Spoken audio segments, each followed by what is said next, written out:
બોલો રામસા પીર જય.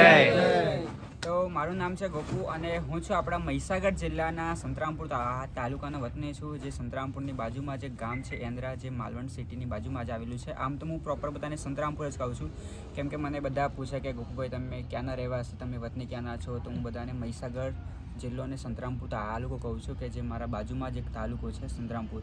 આજે મારી યાત્રાના કમ્પ્લીટ 14 દિવસ થઈ ગયા છે અને હું નીકળ્યો છું મારા ઘરેથી. મારા ઘરનો જે મઢ છે, મતલબ આપણા ઘરમાં જે મંદિર હોય છે ને, ત્યાંથી મેં અખંડ જ્યોતને પ્રગટાવી છે મારા ફેમિલી સાથે, મારા મમ્મી પપ્પા સાથે, મારા દાદા સાથે. ત્યાંથી લઈને તો રામાપીરનો જે મઢ છે, રામાપીર બાપુની જે અખંડ જ્યોત છે ત્યાં મારે મૂકવાની છે. રામાપીર બાપુ જોડે માનતા માંગેલી અને માનતા મારી પૂરી થઈ ગઈ છે. એ બદલ હું મારા ઘરેથી લઈને તો રામાપીરના મંદિર સુધી અખંડ જ્યોત લઈ અને ખુલ્લા પગે હું નીકળી રહ્યો છું. આજે મારી યાત્રાના કમ્પ્લીટ 14 દિવસ થઈ ગયા છે અને હું પહોંચી ગયો છું અત્યારે દાંતીવાડા. હવે 2-3 દિવસની અંદર હું મારવાડમાં એટલે કે રાજસ્થાનમાં પહોંચવાનો છું.